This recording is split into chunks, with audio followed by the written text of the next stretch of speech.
नमस्कार साथियों, स्वागत है आप सभी का लक्ष्य पॉइंट कोचिंग सेंटर में और लक्ष्य पॉइंट कोचिंग सेंटर के लाइव प्लेटफॉर्म यूट्यूब चैनल पर।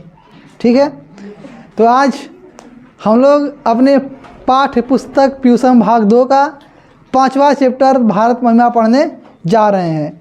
इससे पहले 4 चैप्टर मंगलम, पाटलिपुत्र वैभवम, अलस कथा और संस्कृत साहित्य लेखिका का अध्ययन कर चुके हैं और आशा करते हैं कि हम जो पढ़ाए हैं आप लोग उससे संबंधित बातों को और चैप्टर में जो दिया होगा उसको आप लोग याद रखने का प्रयास किए होंगे।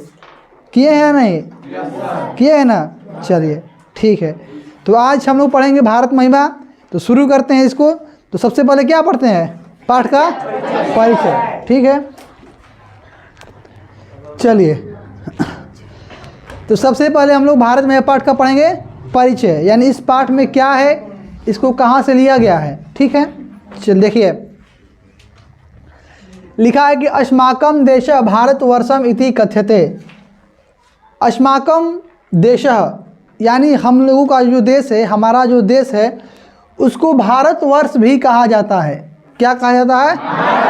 भारतवर्षम इति, यानी उसको भारतवर्ष कहा जाता है। तो हमारे देश को क्या कहा जाता है?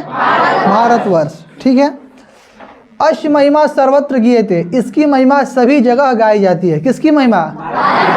भारत की महिमा। आगे है कि पाठे अस्मिन् विष्णु पुराणात् भागवत पुराणात् च प्रथमम द्वितीयम च क्रमशः पद्यम गृहीतम अस्ति। यानी कि इस पाठ में, किस पाठ में? भारत महिमा पाठ में लिखा है क्रमशः, मतलब समझते हैं क्रमशः मतलब क्रम से। क्या होता है? क्रम से। हाँ, यानी लिखा है इस पाठ का जो पहला पद है उसको लिया गया है विष्णु पुराण से। किस पुराण से? विष्णु पुराण। और इस पाठ का जो दूसरा पद है उसको कहाँ से लिया गया है? भागवत पुराण से। तो परिचय में ये बात याद रखने वाला है। इस बात को आपको हर संभव याद रखना है। भारत महिमा पाठ का पहला पद किस पुराण से? और दूसरा पद याद रखिएगा ना। चलिए, दूसरा पद किस पुराण से और पहला पद किस पुराण से? चलिए ठीक है, याद रखिएगा। लिखा कि अवशिष्टानि पद्य अध्यक्षेन निर्मीय प्रस्तावितानि। और जो अन्य पद है इस पाठ में, पद समझते हैं ना, जो श्लोक होगा, मंत्र होगा, इसको हम लोग गा सकते हैं इस तरह से। तो पहला विष्णु पुराण से, दूसरा भागवत पुराण से, और जो शेष है, जो बचा हुआ है, उसको पुस्तक के अध्यक्ष के द्वारा लिखा गया है। किसके द्वारा लिखा गया है? अध्यक्ष पुस्तक के कौन है? किसी को पता है? पुस्तक के अध्यक्ष है डॉक्टर उमाशंकर शर्मा ऋषि। क्या नाम है? कोई बुक लाए हैं? बुक लाए कोई भी? नहीं लाए हैं? दिखाइए, आपको हम दिखाते हैं।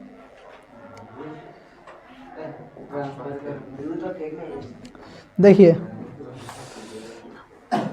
पुस्तक के अध्यक्ष का नाम आपको बता ही देते हैं, क्या पता है अगर दे दिया तो। देखिए, अध्यक्ष लिखा है ना, अध्यक्ष यहाँ पे दिखाई दे रहा है? नहीं दे रहा। यहाँ दिखाई दे रहा है? कहीं दिखाई दे रहा है? प्रोफेसर उमाशंकर शर्मा ऋषि अध्यक्ष है इस किताब को लिखने वाले। तो पहला किस पुराण से? दूसरा किस पुराण से? और जो शेष बचा हुआ है उस बुक के अध्यक्ष अर्थात उमाशंकर शर्मा ऋषि के द्वारा लिखा गया है। ठीक है, चलिए आगे देखिए। लिखा है कि भारतम प्रति भक्ति अस्माकं कर्तव्य रूपेण वर्तते। भारत के प्रति भक्ति, भारत के प्रति देशभक्ति हम लोगों का कर्तव्य है। क्या है? हाँ, भारतम प्रति, भारत के लिए, भारत के प्रति भक्ति हमारा, हम लोगों का कर्तव्य रूप है। यानी कि कर्तव्य हम लोगों का बनता है कि भारत के प्रति, जिस देश में हम लोग रहते हैं उस देश के प्रति हम लोग को देशभक्ति होनी चाहिए। ठीक है, ये हम लोगों का कर्तव्य है। कोई दिक्कत? तो ये था पाठ का परिचय। आपको मुख्य रूप से इसमें याद रखना है कि भारत महिमा का पहला पद विष्णु पुराण से और दूसरा पद भागवत पुराण से। ठीक है, चलिए अब आगे बढ़ते हैं। इस पाठ में टोटल 5 पद्य है। कितने पद्य है? 5। ठीक है, तो आपके सामने अभी है पहला पद्य। कितने नंबर वाला है? पहला। और पहला को कहाँ से लिया गया है? कहाँ से लिया गया है? विष्णु पुराण से लिया गया है। ग्लोब सर एक ही है? दोनों सर। हाँ यहाँ है, यहाँ फैलता है। चलिए, तो अब हम लोग पढ़ेंगे इस पाठ का पहला पद्य।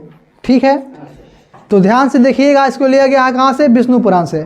यहाँ पे आपके सामने कौन दिख रहे हैं? हाँ, भगवान विष्णु दिख रहे हैं, और भी देवता लोग हैं इनकी अगल बगल में, दिख रहे हैं ना। चलिए, तो इसको गा के पढ़ेंगे। कैसे पढ़े? सिंपल प्रयास करते हैं। चलिए, हम गाते, सुनिएगा। गायन्ति देवा किल गीत कानी, धन्यास्तुते भारत भूमि भागे, स्वर्ग अपवर्ग आस्पद मार्ग भूते, भवन्ति भूयः पुरुषाः सुरत्वात्। कैसा लगा? चलिए, तो आपसे रिवीजन करने का मकसद है, अगर पहले गाते और याद करवाते तो थोड़ा और अच्छा रहता। चलिए, हम लिखा है, सुनिएगा, समझिएगा। लिखा है कि गायन्ति देवा किल गीत कानी, धन्यास्तुते भारत भूमि भागे। कहा जा रहा है कि गायन्ति देवा, देव लोग गाते हैं। कौन गाते हैं? देवता लोग गाते हैं। किल गीत कानी, जिसके गीत, जिसके गुणगान। ठीक है, धन्यास्तुते भारत भूमि भागे, धन्य है वे लोग। धन्यास्तुते, ते मतलब वे लोग, सतौते, समझते हैं ना। तो जिस गायन्ति देवा, देवता लोग गाते हैं, जिसका गीत, जिसका गुणगान, धन्य है वे लोग जो भारत भूमि भाग पर, भारत भूमि पर जन्म लिए हैं। क्या किए हैं? हाँ, आगे लिखा है कि स्वर्ग अपवर्ग आस्पद मार्ग भूते, भवन्ति भूयः पुरुषाः असुरत्वात्। यानी कि एक ऐसी भूमि है भारत भूमि जहाँ पर स्वर्ग भी है। क्या है? स्वर्ग भी है और अपवर्ग भी है। यानी कि यहाँ पर स्वर्ग भी है और यहाँ से लोग मोक्ष भी प्राप्त करते हैं। मोक्ष प्राप्त मतलब यहाँ से मरने के बाद ईश्वर के पास चले जाते हैं। और वहीं कहा कि भूयः पुरुषाः असुरत्वात्, और वे लोग बार बार देवत्व को प्राप्त कर लेते हैं। यानी कि भारत भूमि पर जन्म भी लेते हैं और बाद में देवता को भी प्राप्त कर लेते हैं। ठीक है, देखिए, विष्णु पुराण में कहा जा रहा है कि जिस देश की गायन्ति देवा, यानी कि देव लोग गाते हैं, किल गीत कानी, उसका गीत। ठीक है, धन्यास्तुते, वे लोग धन्य हैं जो भारत भूमि पर है। कहाँ पर है? यानी इस भारत में जन्म लिए हैं। और स्वर्ग अपवर्ग, यानी कि स्वर्ग भी है यहाँ पर, अपवर्ग भी है, यानी मोक्ष को भी प्रदान करने वाली है। और भवन्ति भूयः, भूयः मतलब होता है बार बार। ठीक है, स्वर्ग भी है यहाँ पर और मोक्ष भी यहाँ से लोग प्राप्त करते हैं, और बार बार भारत भूमि पर जन्म लेकर देवता को भी प्राप्त कर लेते हैं। इसका यही अर्थ है। ठीक है, अब इसका सिंपल अर्थ बोले तो क्या बोल सकते हैं? जिस देश की महिमा का गुणगान देवता लोग करते हैं, ठीक है, उस देश में जन्म लेने वाले लोग धन्य है। कैसे है? धन्य। धन्यास्तु यानी कि धन्य है। ठीक है, क्योंकि स्वर्ग और मोक्ष प्रदान करने योग्य साधन स्वरूप भारत भूमि पर जन्म लेते हैं और पुनः देवत्व को, यानी कि देवता को प्राप्त कर लेते हैं। बात समझ में आया? पहले भी लिखे है ना।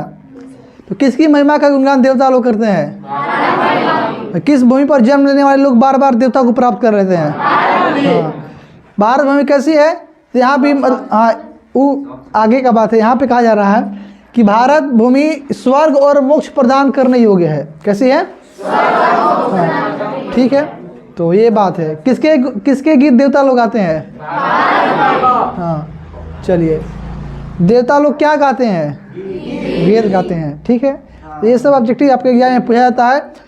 और ये पूछा जाता है कि इसको है जो किस पुराण से लिया गया है? विष्णु पुराण। देखिए, सबसे पहले यहाँ कौन दिख रहे हैं आपको? भगवान विष्णु। चलिए आगे बढ़े। यानी कि देखो, ये देवता लोग हैं और ये देवता लोग भारत का गुणगान करते हैं। क्या करते हैं? हाँ, और बोलते हैं कि इस भूमि पर जन्म लेने वाले लोग धन्य हैं, क्योंकि यहाँ पर जन्म लेकर फिर देवलोक में आ जाते हैं। ठीक है, कोई दिक्कत? अरे भैया,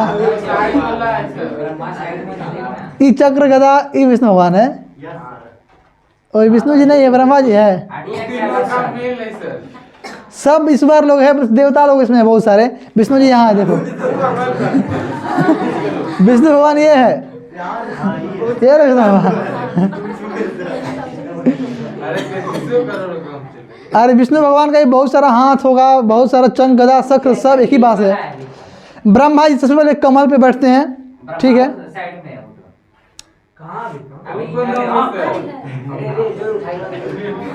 चलिए छोड़िए, ये ब्रह्मा जी भी नहीं है, ब्रह्मा जी इस तरह नहीं रहते, हाथ में इतना सारा अस्त्र शस्त्र नहीं लिए रहते हैं, ठीक है। भगवान विष्णु का ही बहुत सारा रूप दिखाया जा रहा है।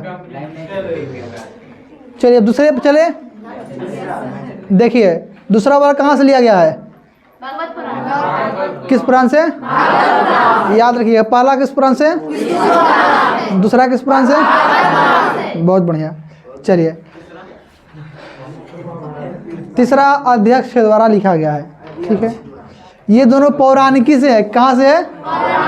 यानी पहला और दूसरा जो है इसको लिखा गया है पौराणिकी से, यानी कहने का मतलब कि पुराणों से लिया गया है। कहाँ से? पुराणों से। और जो आगे तीन ठो है वो सब आधुनिकी से है। किससे है? चलिए अब देखिए पढ़ते हैं। लिखा कि अहो अमीशाम किंकारी शोभनम प्रसन्नम ऐशाम शीतोत स्वयं हरि जन्म लब्धम नृषु भारत अजीरे मुकुंद सेवा उपैकम स्पृहाहीन। देखिए कहा जा रहा है कि अहो अमीशाम किमकारी शोभनम, किमकारी शोभनम, यानी कि अरे इन लोगों ने क्या ऐसा शोभनम यानी कि सुंदर बढ़िया कार्य किया है, काम किया है। प्रसन्न ऐशाम स्वित उत स्वयं हरि, जिन पर स्वयं हरि प्रसन्न है। कौन प्रसन्न है? हरि मतलब भगवान विष्णु, ठीक है। भगवान विष्णु को पहचानते हैं आप लोग? पहचानते हैं ना? नहीं है भगवान विष्णु नहीं पहचानता है कौन? ईसाई उसाई है क्या? मुस्लिम है? हिंदू है ना रे? तो फिर चलिए टिक्की रखा है, बोलता है नहीं पहचानते हैं। चलिए कहा जा रहा है कि अरे इन लोगों ने क्या ऐसा शोभनम सुंदर कार्य किया है जिस पर स्वयं भगवान विष्णु प्रसन्न है। ऐसा कौन लोग बोल रहे हैं पता है? ऐसा देवता लोग ही बोल रहे हैं। कौन बोल रहे हैं? देवता लोग। यहाँ जो देवता लोग बैठे हैं ना, सब यही लोग बोल रहे हैं कि इन लोगों ने क्या ऐसा सुंदर कार्य किया है जिस पर स्वयं भगवान विष्णु प्रसन्न है। कौन प्रसन्न है? विष्णु, ठीक है। ये देखिए सारे देवता लोग हैं, ब्रह्मा जी है, देखिए देख रहे हैं। ये भगवान विष्णु के नाभि से इनका जन्म हुआ है और ये कमल के फूल पर रहते हैं और इनका तीनों ठो मुंडी दिखेगा, एक ठो पीछे रहता है, ठीक है। चार ठो है लेकिन एक ठो पीछे रहता है, दिखता तीनों ठो है, ठीक है।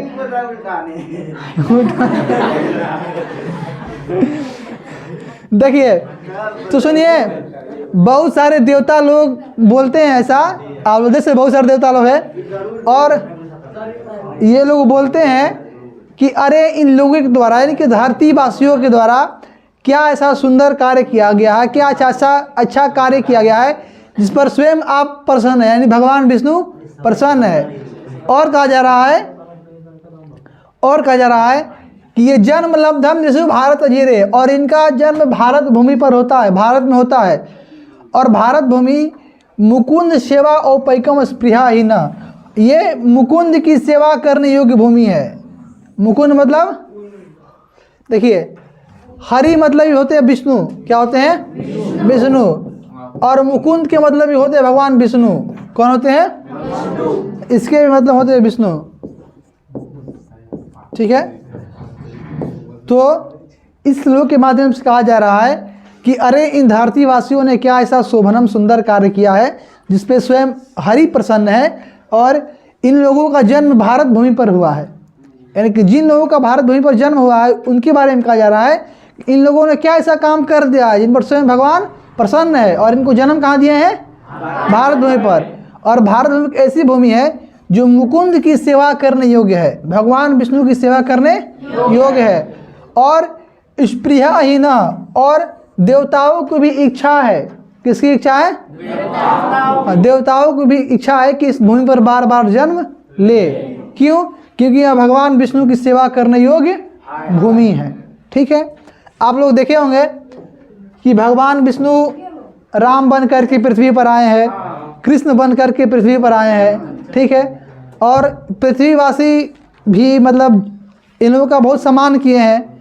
मतलब भगवान बहुत सारा रूप पकड़ करके पृथ्वी पर आए हैं। तो भगवान बार बार इस भारत भूमि पर जन्म लेते हैं, इसलिए यहाँ के लोग उनका सेवा करने योग्य है। और देवता लोग भी ऐसा चाहते हैं कि बार बार भगवान तो पृथ्वी पर नहीं चले जाते हैं, भारत में भी चले जाते हैं, तो उन लोगों को भी इच्छा है कि वे भी भारत भूमि पर जन्म प्राप्त करें और भगवान विष्णु की सेवा करें। वैसे भी जानते हैं भगवान लोग जब भी जन्म लिए हैं पृथ्वी पे, तो देवता लोग भी देखने आया करते थे। सुने ऐसा? किस लीला देखे हैं आप लोग? भगवान कृष्ण का जब जन्म हुआ था तब शंकर जी भी आते हैं। और गाना भी सुने होंगे आप लोग, एक बार भोले भंडारी, सुने हैं ना? बन के ब्रिज की नारी गोकुल में आ गए, वृंदावन आ गए। सुने ऐसा? सुने है ना? भगवान को देखने शंकर जी नारी का रूप भेष बना करके आए थे। जानते हैं ऐसा? हाँ। तो चलिए, इसमें यही कहा गया है कि भारत भूमि पर जन्म लेने वाले लोग धन्य है। पहले वाक्य में कहा गया है, और एक ऐसी भूमि है जो स्वर्ग और मोक्ष दोनों प्रदान करती है, और यहाँ के लोग मरने के बाद देवता को प्राप्त कर लेते हैं, यानी इनको मोक्ष की प्राप्ति हो जाती है। अगले वाला में कहा गया है कि इन लोगों के द्वारा क्या ऐसा सुंदर कार्य किया गया है जिस पर स्वयं भगवान विष्णु प्रसन्न है। इनको भारत पर जन्म मिला है, और ये भारत भूमि ऐसी है जो मुकुंद की सेवा करने योग्य भूमि है, और देवताओं को भी इच्छा यहाँ पर बार बार जन्म लेने की है। ठीक है, ऐसा कहा गया है। कोई दिक्कत नहीं ना? आगे बढ़े। पहला किस पुराण से? दूसरा किस पुराण से? याद रखिएगा। गायंती देवा अखिल गीत कार्य किस पुराण से? अहोम ईशम किम कार्य किस पुराण से? इस तरह से भी आता है। चलिए, इससे यही कुछ नहीं तो वो पूछता है बार बार, इसलिए ध्यान में रखना है। चलिए, वो दोनों पौराणिकी था। कितना क्या था? यानी पौराणिकी से 2 था, आधुनिकी से 3 ठो है। चलिए देखते हैं कितना समय हो गया है। चलिए,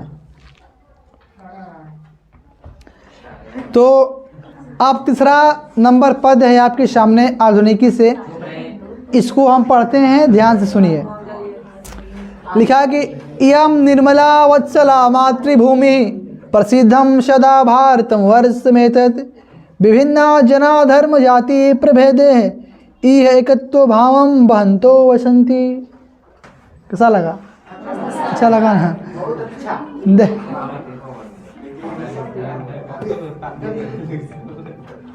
हेलो, क्लास ले रहे हैं, थोड़ा बाद में बात करेंगे। ठीक है, छुट्टी आधा घंटा में दे देंगे। इशूर लग गया फिर से? देखते हैं, रुको। चेंज तो किए थे। चलिए देखिए, कहा जा रहा है कि यम निर्मला वत्सला मातृभूमि, यानी हमारी जो मातृभूमि है, मातृभूमि मतलब क्या?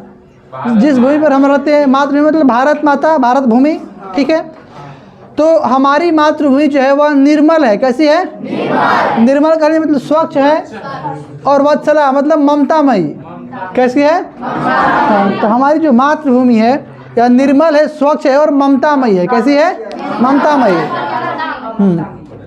लिखा कि प्रसिद्धम सदा भारतम वर्षमेतत्, और यह हमेशा से भारत के नाम से प्रसिद्ध है। किस नाम से प्रसिद्ध है? लिखा कि विभिन्न जना धर्म जाति प्रभेदे, यहाँ पर विभिन्न धर्म जाति के लोग यह एकत्व भावम बहंतो बसंती, यहाँ पर एकता के भाव से निवास करते हैं, अर्थात रहते हैं। ठीक है, देखिए कहा जा रहा है कि यह मातृभूमि निर्मल है और ममतामयी है। कैसी है? हाँ, और हमेशा से भारत के नाम से प्रसिद्ध है। यहाँ पर विभिन्न धर्म जाति के लोग एकता के भाव से निवास करते हैं। ठीक है, ये मातृभूमि है। मातृभूमि मतलब कौन? भारत माता और भारत भूमि। ठीक है, और यहाँ पर यह हमेशा भारत के नाम से प्रसिद्ध है पूरे विश्व में, और यहाँ पे विभिन्न धर्म जाति के लोग, देखिए हला नहीं, देखिए यहाँ पर कहा गया ना इसमें, यहाँ पर विभिन्न धर्म जाति के लोग एकता के भाव से रहते हैं, निवास करते हैं। तो देखिए ये कौन है? हिंदू, ये मुस्लिम, ये सिख, ईसाई। तो वही कहा जा रहा है यहाँ पर विभिन्न धर्म जाति के लोग एकता के भाव से, भाई के चारे के भाव से निवास करते हैं। कोई दिक्कत नहीं ना। तो हमारी मातृभूमि कैसी है? हाँ, निर्मल, स्वच्छ और ममतामयी भारत के नाम से हमेशा से प्रसिद्ध है और यहाँ पे विभिन्न धर्म जाति के लोग एकता के भाव से निवास करते हैं। ठीक है, यही है। समझ में आया? चलिए अगला देखिए, ये सब आधुनिकी से है। कहाँ से है? आधुनिकी से। ये चौथा नंबर है। लिखा है कि विशाला स्मदिया धरा भारतीया, यानी हम लोग की जो धरा है, जो भूमि है, भारत भूमि है, यह विशाल है। कैसी है? विशाल है। सदा सेविता सागरे रम्य रूपा, और हमेशा से सेवित है, यानी इसकी सेवा कर रहे हैं। कौन कौन? तो बोलिए सागर। कौन कौन? सागर, वन, पर्वत, झरना, खनिज संपदा, बहती हुई नदियाँ, यहाँ इसकी सेवा कर रहे हैं और इसकी शोभा को बढ़ा रहे हैं। चलिए देखिए, हमारी भारतीय धरा, भारत भूमि विशाल है। ठीक है, विशाल है। और इस भारत भूमि की सेवा, इस भारत धारा की सेवा, भारतीय धरती यानी भारत भूमि है ना, जो इस भारत की सेवा करने का मतलब है सागर, वन, पर्वत, निर्झर, यानी निर्झर मतलब झरना, खनिज संपदा और बहती हुई नदियाँ कर रही है और इसके शोभा में चार चांद लगा रही है। ठीक है, अगर केवल पर्वत, सब जगह ज़मीन केवल समतल रहेगा तो देखने में अच्छा रहेगा? तो यह देखते हैं आप कहीं कि प्राकृतिक पहाड़ है तो मंदार पहाड़ के आदमी बनाया है? नहीं ना, प्रकृति का देन है। तो ये भी वहाँ की शोभा बढ़ा रहे हैं, वहाँ से दूर दूर लोग घूमने के लिए आ रहे हैं ना। तो यही कहा जा रहा है कि भारत भूमि को विभिन्न तरह के चीज़ों द्वारा सेवित है और सुशोभित है। ठीक है, भारत भूमि। देखिए ये क्या है? बस कि पूरा विशाल भारत भूमि है हमारी। ठीक है, लाल नहीं है, ये नक्शा है इधर। हाँ, ये सब समुद्र है, ये सब। ठीक है, इसके बाद ये सागर है। क्या है? यानी कि भारत भूमि किन किन चीज़ों से सेवित है और सुशोभित है। ठीक है, देखिए किन किन चीज़ों से सेवित है सुशोभित भारत में, ध्यान दीजिए। पहला सागर, किससे? सागर। इसके बाद वन, क्या चीज़? वन। ठीक है, सदा सेविता सागरे, यानी कि सागर। फिर वने पर्वते, ये वन, ये पर्वत। क्या है? पर्वत। वने पर्वते निर्जने भव्य भूति। हेलो, ठीक है, हम बाद में बात करते हैं, पढ़ा रहे हैं थोड़ा सा। देखिए पर्वत, क्या चीज? पर्वत। सदा सेविता सागरे रूपा बने पर्वते निर्झरे, और पर्वत के बाद क्या था? निर्झर। निर्झर मतलब झरना। क्या होता है? झरना। और ये झरना ही भारत भूमि की सेवा कर रहे हैं ना। झरना आप लोग देखें कहीं? इसके बाद खनिज संपदा। ठीक है, भव्य भूति, यानी खनिज संपदा, यानी कहीं पर जमीन के अंदर सोना मिलता है, कोयला मिलता है, हीरा मिलता है, लोहा मिलता है ना, ये सब खनिज संपदा। इसके बाद बहती हुई नदियाँ बहती है इस तरह से। हमारे गांव में भी अगल बगल में बहती है नदियाँ। चलिए, तो कहा गया कि हमारी भारत भूमि विशाल है और यह हमेशा से सागरों से, वनों से, पर्वतों से, झरनाओं से, खनिज संपदाओं एवं बहती हुई नदियों से सेवित एवं सुशोभित है। यही श्लोक के माध्यम से कहा गया है। ठीक है, कोई दिक्कत नहीं ना। यानी इस विशाल भारत भूमि की सेवा ये लोग कर रही है। आगे देखिए, लास्ट वाला है, ध्यान से देखिएगा। लिखा है कि जगत गौरवम भारतम शोभनीयम, यानी जगत का गौरव भारत है। कौन है? जगत का गौरव कौन है? और शोभनीयम, सुंदर है। कैसा है? हाँ। सदा अस्माभि एतत् तथा पूजनीयम, और हमेशा से हम लोगों के लिए पूजनीय है। कैसा है? सदा मतलब हमेशा से, अस्माभि हम लोगों के लिए, पूजनीय है। कैसा है? और क्या है? जगत का गौरव है। क्या है? कौन देश? भारत। एग्जाम में पूछता है जगत का गौरव कौन है? भारत, पाकिस्तान, चाइना, अमेरिका, तो क्या होगा? भारत। लिखा है कि भवेत देशभक्ति समेशम जनानाम, यानी कि भवेत मतलब होनी चाहिए, भवेत एतताम येयु लिंग नकार है, पढ़े ना, तो होना चाहिए, भवेत होना चाहिए देशभक्ति सभी जनों में, सभी लोगों में। लिखा है कि पर आदर्श रूपा सदा अवर्जनीय, यानी ऐसी देशभक्ति होनी चाहिए जो दूसरों के लिए आदर्श रूप में हो। कैसी हो? हाँ, यानी कि सभी लोगों में ऐसी देशभक्ति होनी चाहिए जो दूसरा व्यक्ति देखे तो उसको भी अच्छा लगे और ये बोले कि अगर देशभक्ति होना चाहिए तो भारत के लोगों जैसा। ठीक है, यानी दूसरों के लिए आदर्श, आदर्श मतलब क्या होता है? बढ़िया, आइडियल होता है ना, थोड़ा अलग, उस टाइप से। तो यही कहा गया है कि जगत का गौरव भारत है और हम लोगों के लिए हमेशा से पूजनीय है और सभी लोगों में ऐसी देशभक्ति होनी चाहिए जो दूसरों के लिए आदर्श हो और सदा आवर्जनीय, जिसको वे लोग भी अपना ले, यानी भारत वालों से सीखे देशभक्ति करना। ठीक है, ऐसा देशभक्ति भारत वालों में, हम लोगों में होनी चाहिए। बात समझे? चलिए, तो यही इस पद के माध्यम से कहा गया है और ओवरऑल यही है भारत महिमा पाठ, जिसको अगर आप ध्यान में रखते हैं तो बहुत अच्छा से आप, अगर भारतवर्ष में आपको अनुच्छेद भी लिखने आएगा तो आप लिख सकते हैं बढ़िया से। ठीक है, तो चलिए ऑनलाइन जो देख रहे हैं आप लोगों को बाय बाय, मिलते हैं अगले वीडियो में।